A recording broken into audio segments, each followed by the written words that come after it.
এরা বারবার বেয়াদবি করে, আবার পোস্ট ডিলিট করে দেয়, আবার সরি বলে। এগুলো মানুষের বিরক্তির কারণ এগুলা। হ্যাঁ, জামাত নিয়ে যে স্টেটমেন্ট দেয়, বিএনপি নিয়ে স্টেটমেন্ট দেয়, সবাই সাথে বেয়াদবি করে, সবাইকে হেয় জ্ঞান করে। এখন কথা হলো, তুমি যে সবাইকে হেয় জ্ঞান করো, তোমাকে 5 তারিখের আগে দেশের মানুষ কেউ চিনতো, কেউ জানতো তুমি কই থেকে আসছো ভাই, তোমার পরিচয় কি, তাই না? ওকে কে চিনতো? আসলে এই বামরা চক্রান্ত করে ওরে নাগরিক কমিটির আহ্বায়ক বানায় দিল, বানায় দিয়ে কয়েকদিন মানে সেই লেভেলের বেয়াদবি করলো, সবাই বেয়াদবি। ওই আরেকবার বেয়াদবি করছিল যে খালেদা জিয়াকে সে মুক্ত করছে। ভাই, তুমি খালেদা জিয়াকে মুক্ত করছিলা, তুমি কোন জায়গায় লড়াই করছো বলো? খালেদা জিয়াকে তুমি মুক্ত করছো, আর আমরা কি করছি তাহলে, তাই না? আমরা কি করছি?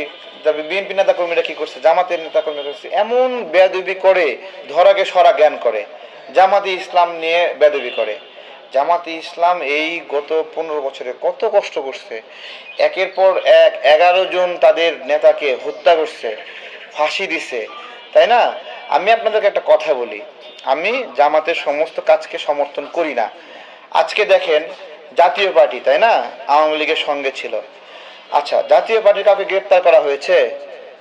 করা হয়নি। এই গণ অভ্যুত্থানে 2000 মানুষকে হত্যা করা হয়েছে, জাতীয় পার্টিকে গ্রেপ্তার করা হয়নি। আচ্ছা, ধরেন এখন না, 10 বছর পরে গিয়ে একটা বিচার হচ্ছে, সেই বিচারে 24-এর গণ অভ্যুত্থানে আওয়ামী লীগের সহযোগী হওয়ার অপরাধে জাতীয় পার্টির 20 জনকে ফাঁসি দেওয়া হলো।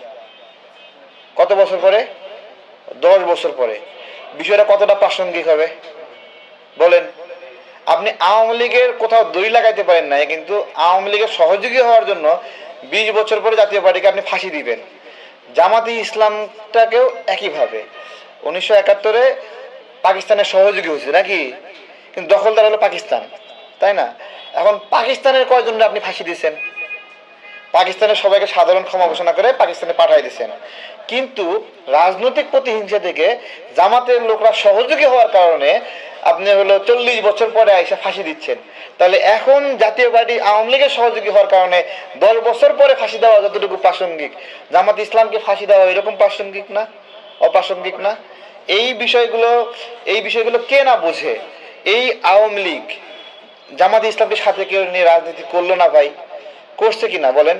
সেই জামাতে ইসলামকে যখন যার প্রয়োজন হয় তখন সে ব্যবহার করে ছুঁড়ে ফেলে দেবে, তাই না? এটাই তো তাদের এই রাজনীতিতে, বাংলাদেশের রাজনীতি থেকে প্রাপ্তি বলে কোনো কিছু নাই।